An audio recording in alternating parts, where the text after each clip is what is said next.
discussing R. Kelly's conviction and what it could mean for his future.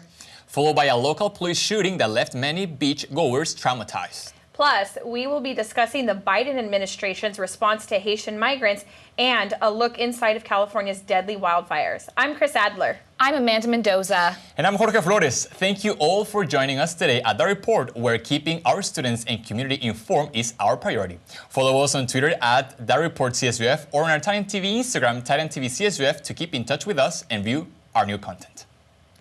A jury found singer-songwriter R. Kelly guilty on 14 acts involving racketeering and sex trafficking Monday. These 14 acts include 1 act of bribery, 3 acts of sexual exploitation of a child, 1 act of kidnapping, 3 acts of forced labor, and 6 acts of violating the Mann Act, a law that criminalizes the transportation of women for acts of prostitution or debauchery. These crimes reportedly began in 1994 and occurred all the way up to December of 2018. By charging for racketeering, rather than each individual case, multiple cases over a large span of time were able to be categorized into one case. 6 of the victims were able to testify in courts, along with 40 other prosecution witnesses. High-profile attorney Gloria Allred, who represents 3 victims, discussed with reporters that Kelly is, quote, the worst for many reasons, end quote, out of all the sexual predators she has pursued. Not only did he use his power and enterprise to manipulate victims, he filmed them, humiliated them, and failed to disclose the fact that he has genital herpes, which he then passed on to his victims. Kelly will be sentenced in May of 2022, possibly facing up to 20 years in prison. Basically, I was reading the BBC timeline of events of Kelly's charges because I wasn't sure how he could get away with everything for so long. So what's interesting is that I realized that there was a pattern of settling cases outside of court. So for example, in April and May of 2002, Patrice Jones claimed that she had to get an abortion after Kelly impregnated her while she was still a minor. And Montina Woods alleged that Kelly distributed a sex tape of them without her knowledge. However, I also noticed that money really kept him out of jail for so long. So for example, in June 2002, he paid $750,000 in bail after being charged with, quote, 21 counts of making child sex abuse videos involving various sexual acts, end quote.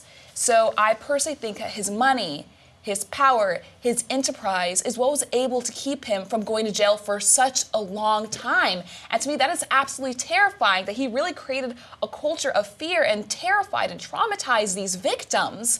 So what are your thoughts regarding this? And why do you guys think it took so long for him to go to courts? Well, like you said, the power of money and fame goes a long way.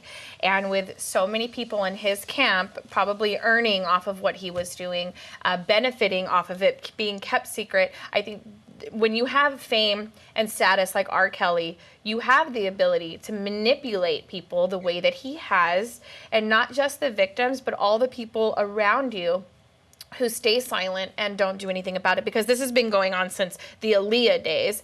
And she was, I believe, 14 or 15? 15 when they started having sexual contact and things like that. So this has been going on for a long time, and maybe because of we're post-Me Too movement that things are finally starting to come out. But R. Kelly isn't the first. He won't be the last. And this is something that happens in Hollywood. We've seen it with Harvey Weinstein. You have that kind of power and money, you can pretty much do what you want to do. Totally, and that's my point as well. After the Me Too movement, more people, they were trying to at least express what's their situation towards this kind of abuse. And it's very sad for me in a personal point, because I'm thinking, what does that mean? Having money, power, and influence, then you can do whatever you want? Like you were mentioning, Amanda, this person was like, okay, you don't have the money, then I can just bail out, and I'm not gonna go to jail, at least for the next years. And it has been these kind of cases more than 10 years, and he didn't step to jail. So what I'm thinking is that we should really be very proud and admiring all the victims, because they are very brave on putting these cases out. And just since the Me Too movement, we need more of those victims to say, you know, this is a crime, and people, they should know how are these intentions from these people that we all think they're celebrities in a positive side. But sometimes they got already behind the scenes acts that up to this moment, they should be already classified as crimes, and people, they should know the real story behind these people. Yeah, absolutely. Something else that really needs to be paid attention to is that R. Kelly has a very serious mental health issue, and he could be facing up to 20 years in prison. But will that really rehabilitate him? He also needs, I would like to see his time being served. I would like to see some kind of a health benefit there where they can put him through a program, because he's very sick. He's extremely sick to do what he's done. He has a severe mental health issue. So that needs to be addressed. Totally. And and actually, I'll call out to government. Government needs to understand that there should be no influence under any celebrity for them to take actions. This is just justice, and the victims, they needed that. At least what we can do is that we can express our deepest sympathies to all of R. Kelly's victims and any person who has ever faced sexual assault or sexual abuse of any kind. There is no excuse for it, and if you feel you have been victimized, you can contact the National Sexual Assault Hotline at 800-656-4673. In local news, an officer-involved shooting left beach attendees rattled. Beachgoers were horrified when police shot and killed a man that at Huntington Beach Saturday, later identified as 43-year-old Rooney Andrew Garcia. A call came into Huntington Beach police reporting a suspicious man with a gun was on the beach. A video uploaded to an Instagram account by the name of OC Hoods shows police surrounding the man holding his hands up, aimed at police with a piece of white clothing covering his hands. It is unclear in the video whether there was a gun under the garment, but a few rounds of a gunfire are heard and the man falls to the ground. The man is seen on video rolling back and forth where he reaches for the garment again. More shots are fired and the man is no longer moving. In a press release issued by the Huntington Beach Police, it stated that the man was non-complaint and that a gun was recovered at the scene. The shooting happened during the U.S. Open of Surf, where families were on the beach bystanders witnessing that shooting. Huntington Beach Police spokesperson Jennifer Carey said to KTLA, "The crowds, the athletes had kind of dispersed. That was one of the great thing about the timing of it. Additionally, because of the U.S. Open, we had a lot of extra officers on hand." Allison Lockhart, a witness who was dangerously close to the incident, is joining us here today to share what happened. Allison, can you give us some background about why you and your friend Jesse were at the beach in Huntington on Saturday, the day of the shooting? We had worked the project together that was quite extensive with a lot of hours, and we really just wanted to have one fun day after the event and enjoy the beach, the sunshine, the surf, and enjoy the competitors competing in the U.S. Open. Allison, I understand that it's a hard time right now for you, and we're really sorry that you passed through that situation. If it's okay, taking into that moment where all of this was happening at the same time, can you tell us what was going through your mind when all this situation started? Sheer panic at first, for lack of any better description or word. There were so many things happening at once, and we were just a few yards away from everything that took place. So really the first thought I think that passes through is just to get out of there as quickly as possible. I'm sorry, it's going to keep freezing. I'm in the mountains, so if you want me to answer that again so that you get the full scope of that, I understand. I'm so sorry you went through all of this, Allison, that you witnessed something that was so awful and so tragic. Do you mind if I ask you, do you think there was any other way that Huntington Beach could have handled the situation? If you do not feel comfortable going through the events or answering this, I completely understand. I've actually been a really big advocate for excessive, force on behalf of police departments versus citizens. And in this particular instance, albeit tragic and sad on so many levels, I really think that unfortunately this person with no choice. He was warned several times. He was asked to stop several times and to drop it and put it down. several times. But I think it really just became an instance of there was such a public arena and so many people within just, feet and yards of this man. And he was ultimately pointing a gun straight at the police and very erratic and kind of moving from side to side. So I just feel horrible about it all the way around. But unfortunately, I don't think in this case that they were given much choice. And Allison, I know we saw something about the Huntington Beach police or the city of Huntington Beach offering some kind of counseling service. Can you share that with our viewers, please? Yeah, so I was actually given the post by a friend of mine to reach out to gain some counseling or support during this. I think that there are many of us that witnessed it, that, fled as quickly as possible and took cover. That I think in the aftermath, there's a lot of adrenaline that gets you through those hours following. And then at some point, it kind of all catches up, the reality. I know that for myself and for Jesse as well, we've experienced that. So it was really a relief to know that there is counseling being offered. Personally, I have reached out more to family and friends for that. And then just in the solace of being home in a very safe environment at home. But I do think it's very important that they're offering that kind of support for anybody who had to be in those moments. Yes, well, we are certainly so sorry again for what you went through. We know that it's unimaginable and nobody should ever have to be on the front lines of something so horrific. So thank you so much for sharing with us that information. We really appreciate you being here with us today. Thank you. Thank you.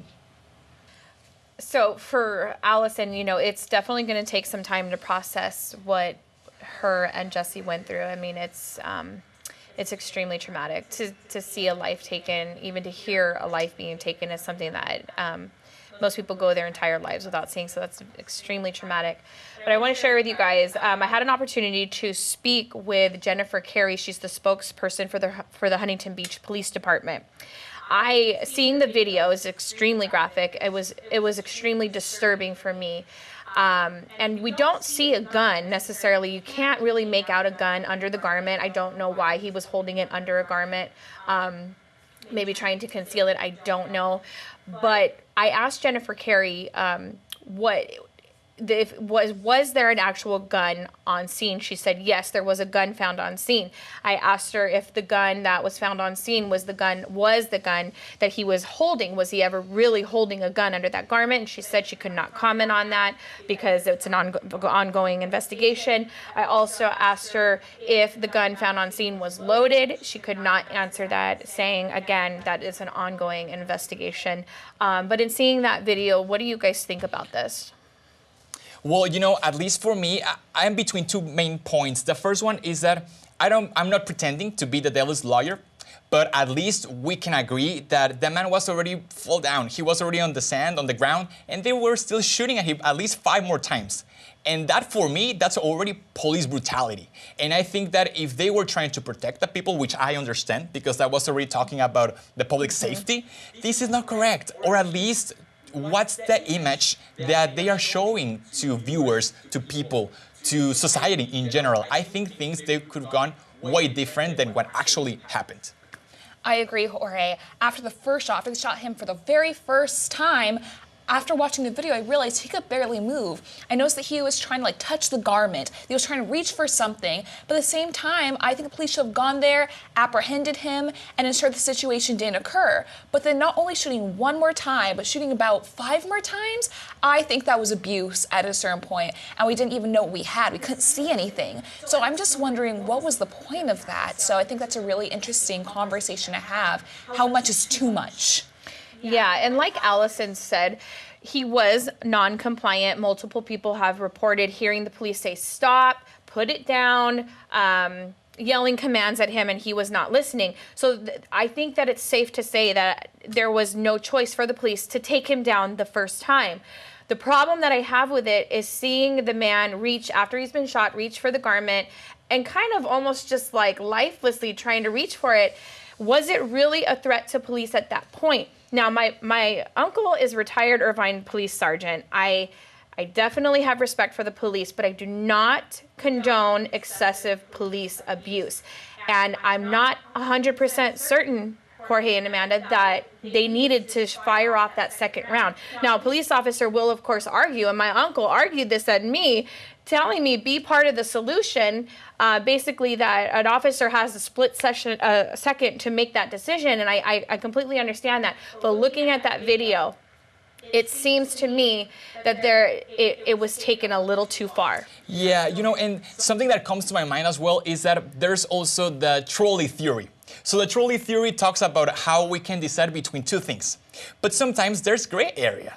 And if he was really laying down, maybe there was no need for them to shoot him more times. Now, what my problem with this is that already with this interview that you had with this representative, and she says, I do not want to comment, this shows me that there's more distrust coming from us as citizens, and that's going to be increasing. It's not the first time that this is happening, and we know this since George Floyd in the past. So I think if there's no proper training for police officers, these kind of situations are going to continue to be increasing. I agree, Jorge and Crystal. I think if the police officers want to trust them, they have to show that at every moment we can trust them as a reliable authority figure. Now, from one deadly shooting to another. The man responsible for the shooting spree at Collierville, Tennessee, Kroger, killing one person and injuring 14 others. The 29-year-old man was identified as UK Thang, third-party sushi vendor of the grocery store, who was reportedly asked to leave his job the morning of the shooting on September 23rd, about 1:30 p.m. Central Time.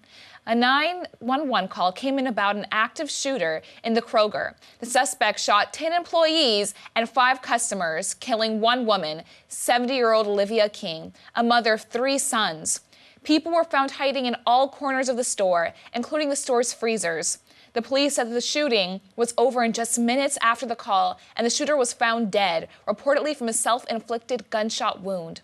Kroger spokesperson Theresa Dickerson said the store is providing counseling for its workers. This, of course, almost comes 6 months to the day of the King Soopers grocery store shooting in Boulder, Colorado.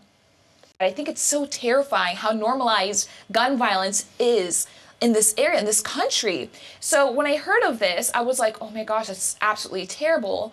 But when I heard there was a shooting, I was thinking, okay, which one? When, where? It's so normalized. It's not the shooting necessarily as it is which shooting, wherever. So I think that's an interesting subject to talk about. So what do you guys think could be done to address these issues, to address gun control? Well, the sad part is what this tells us is we're not safe anywhere. Movie theaters, schools, grocery stores. As a mom, I've actually been involved in a school shooting. I was on campus at Santa Monica College when a gunman shot and killed 5 or 6 people, and I was literally in his line of fire. I was there, and it was terrifying. I had my sister and my niece on campus. I was just returning books, and this was in 2013. I know what that's like, that feeling of being involved in a school shooting or in a shooting in general. It is absolutely horrifying and traumatizing. I do think that we need some kind of gun control. How are these people who are unstable able to get their hands on guns? And I think that's what it comes down to. No, I know the argument is that, yeah, guns don't kill people, people kill people, but ill people kill people with guns. And if we give them the guns to do that, and I'm not saying that's going to prevent every killing, but it will reduce it. And I think that we need some kind of gun reform. I don't know exactly what that looks like, but I think it's definitely a more in-depth mental health assessment before being able to purchase guns. Absolutely. I completely agree with you, Crystal. I think that we need gun control in our society until under a certain extent. And like you mentioned, that's true. It's not like the gun, but it's the person. So at least we should level up the difficulty when it comes about this whole process for them to get a gun. And I think if we don't do that, more and more of these shootings are going to be happening in our country. According to CNN, since 2021 started, there's been more than 20 shootings already. 20. And like you mentioned, Amanda, this is incredible because for most of us, we're just like, oh yeah, so what's the next shooting? Where? And there should be something that we really need to be focused on. in my personal view, I'm really glad and proud of America. I love my country. The only thing is that there are some things that we can manage better and we can do better. I mean, we have the resources, we have the people, and we have the will. Yeah. The only thing that we need to manage is that to really make things work. So under that point, yes, I respect everyone's freedom and people, they can choose whether they can buy or not a gun. That's perfectly fine. But like you mentioned, if that person is ill, we need to be more focused on how we can control the situation, because if not, we're gonna have more than 40 shootings in a year, and next year we're gonna be like, oh, you know, that's true. Last year we had 40, but today we had 80. Yeah. That's a big difference, and we cannot normalize this situation. No, absolutely. And I know the conservative side says that we're trying to take their guns away and we're trying to take away their amendment rights, and that is really not the case. Americans should be able to bear arms. Absolutely. It's a constitutional right, but within reason. We can't just say, oh, it's unconstitutional to take this right away when people are using these weapons to kill people. So whatever that mental evaluation looks like, and a more in-depth and a lengthy background check process, that has to happen. Of course, people can still get guns off the street, but maybe not as easily. And I think that we can greatly reduce the amount of shootings that we see by doing that. Personally, I never really cared for, guns don't kill people, people kill people. Because the fact of the matter is that people kill people with guns, can maximize damage with guns. So personally, I am for very strict gun control because I don't like the idea that anyone can get access. I know we're talking about people who are potentially mentally ill, but a lot of people who may not be considered mentally ill can still have access to guns. Absolutely. And I feel like sometimes there's this risk of stigmatizing mental illness instead of giving those people help. So I think that's just an interesting perspective to think about. Yeah, no, totally. And it's very interesting, actually, because now we can talk about protests and how some people, they just go into this process, which they are peaceful, but they are, carrying guns. So it's just a whole new topic that sometimes we think that we just covered, but there's so much to dive into. Yeah. So at least from the report, we send our condolences to all the victims. Turbulence at America's borders has been an ongoing issue due to a broken system, and the U.S. may have just seen its fastest and largest deportation list in American history. The Department of Homeland Security has expelled over 4,000 Haitian migrants from the Rio Grande border in Texas in just 9 days. 2,300 of these deportees were parents and children being forced to leave without ever being able to seek asylum under this Title 42 order put in place by the Trump administration. These mass expulsions to Haiti have occurred by flight, returning the Haitian people back to Haiti, even though many of these deportees have not lived in Haiti for years, living and working in other countries like Chile. The refugees have not been given an option to return to any country other than Haiti, many of them without family or resources. Haitian migrants have fled Haiti due to political upheaval, poverty, and devastating natural disasters, like earthquakes that have left most of the country in ruins. As of now, the Department of Homeland Security has expelled all migrants at the Rio Grande border. Republicans are pushing for more migrants to be sent to Haiti, while Democrats are angry, saying that by solely returning them to Haiti, the U.S. is disrupting their already dire situation. Migrants are not being offered COVID-19 vaccines or being tested for the coronavirus before being returned to Haiti, with Haitians having one of the lowest vaccination rates. Mexico is urging refugees to leave the U.S. border and return to Mexico's frontier with Guatemala to seek asylum. American outrage poured after a U.S. Border Patrol agent was seen on a horseback chasing after migrants. A photo was seen with a border agent on horseback grabbing a migrant from the shirt with what appeared to be a whip-like rope drawn.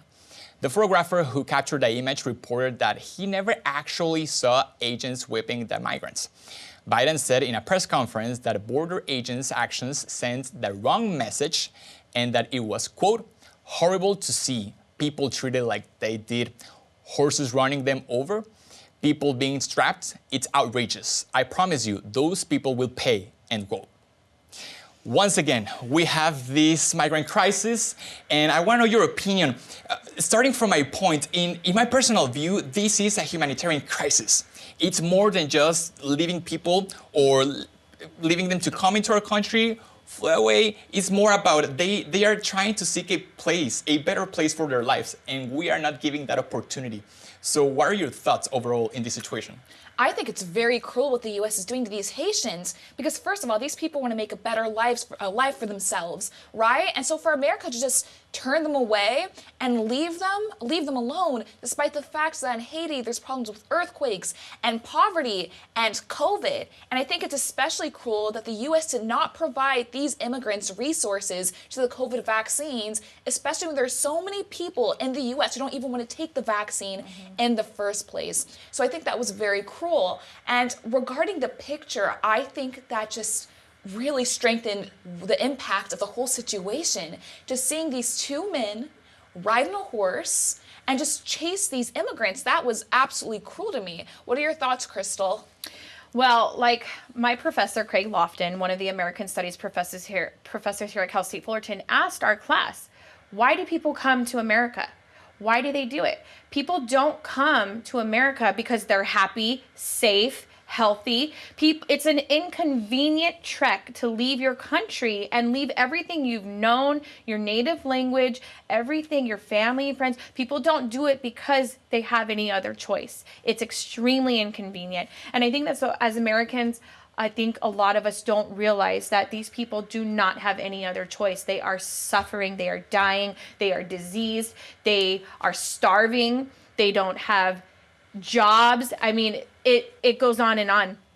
Haiti was struck by a devastating earthquake years ago, and they are still trying to rebuild from that, and multiple earthquakes.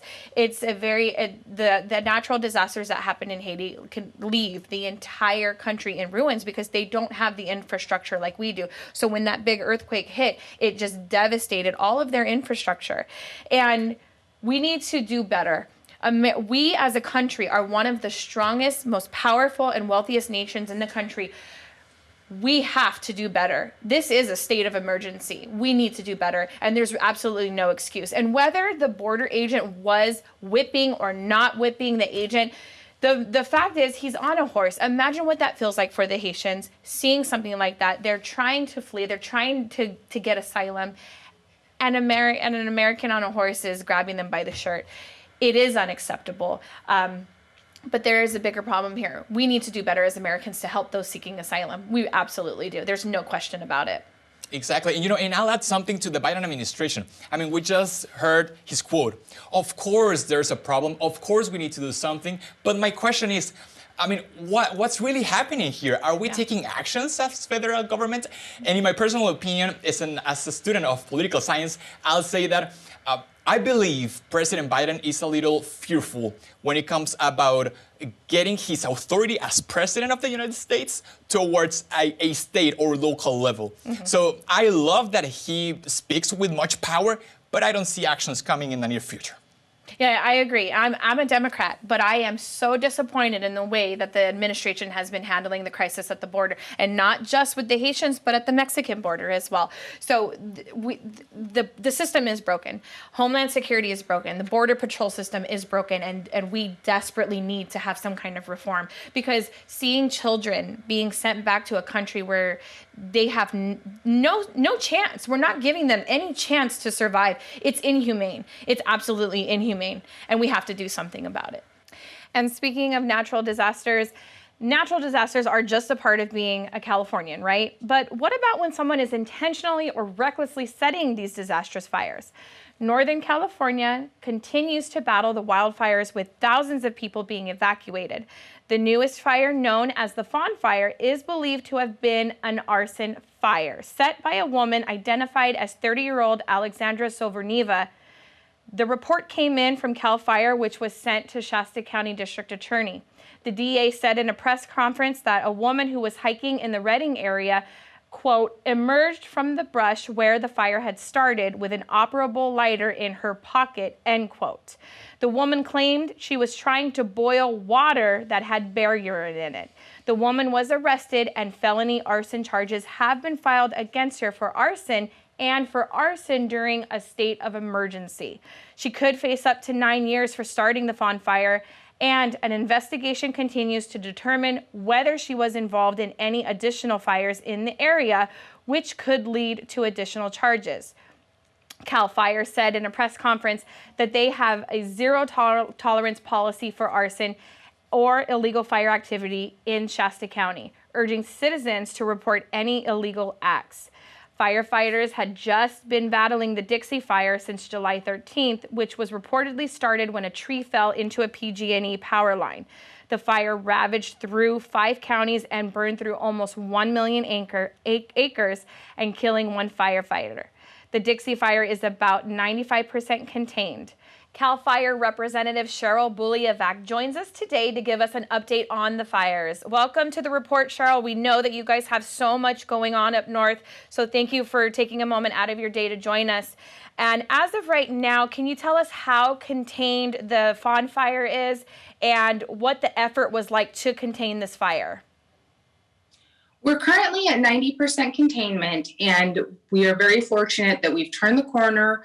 Things are looking very good, but in the beginning, we had a serious firefight. Hello, Cheryl. It's a pleasure that you're here with us. I have a question regarding the evacuation. How many people have they been evacuated from this fire? Currently, no one is evacuated. They were able to get that area repopulated. The last openings were yesterday, and the evacuation shelter was able to close as well. Hi, Cheryl. Thank you so much for coming today. I'd like to ask you, how have these fires impacted California communities, and what could California residents do to ensure that we can all prevent wildfires? Anytime a major wildfire passes through a community, it is a tremendous impact. Here, throughout the state, it is just part of something that Californians live with. That's why it's so important to be prepared. Here locally, during the Fawn Fire, evacuations occurred very quickly. We had a significant wind, which caused the fire to move and grow very fast. So those evacuations occurred with very little notice for some residents. As far as what the public can do at this point, we just transitioned into the fall season, and we do have those cooler temperatures in the morning. It's just very important that everyone remember, don't get complacent, and this is not the time to let your guard down. Many of California's largest and most damaging fires have occurred in the fall months, so the danger is still very significant. Well, we sure do appreciate everything that you guys are doing up north. Although we're not feeling it to the same magnitude as you guys are, the air quality does change, and as Californians, I think we all need to come together and take that advice. So thank you so much for being here with us today. We really appreciate it. It's my pleasure. Thank you for having me. Thank you. Have a great day. You too. I was doing some research on the CAL FIRE website and looking at the top 20 fires in California history. The first one, number 1, is the August Complex Fire, which burned 1,032,648 acres. This was in last summer in 2020, August 2020. Wow. The Dixie Fire was this year. That's number 2. Number 2 in history. That's the fire that was started by the power line, the tree falling into the power line.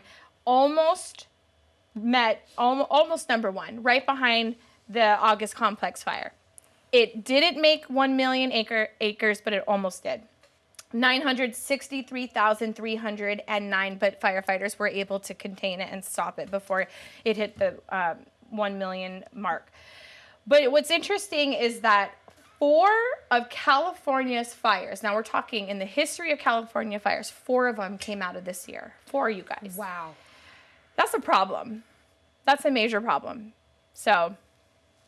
So regarding that, do you guys think that Alexander deserved those charges for arson? Absolutely. And it might seem, I know some people will look at it and say, oh, arson is, that shouldn't be as punishable, but arson kills. The resources that have to be used, firefighters, first responders are dying, people die, people lose their homes. It's definitely something that cannot be taken lightly. And in her case, with the reports that came in, the CAL FIRE is saying that she started this fire, that it was an arson, and whether reckless or intentional, we're in California, we need to know that we have to be careful. And so reckless fires, they're definitely punishable, and as they should be. Totally, and it's also common sense. I mean, when we're in a forest and you are using a lighter, or when you're trying not to provoke something bigger, or having these really bad consequences on our wild and our nature of our state that we already know beforehand that it could occur, this is what happens. And at least in my opinion, she deserved to be punished. And that's just the law. It's a crime, yes, towards our nature in our state. So that should be also taken seriously. And with that, that's all the time we have today on the Report Roundtable Discussion. Have a safe week, everyone, and stay tuned for more news, views, and info. I'm Jorge Flores. And I'm Chris Adler. And I'm Amanda Mendoza. As always, tusk up, Titans.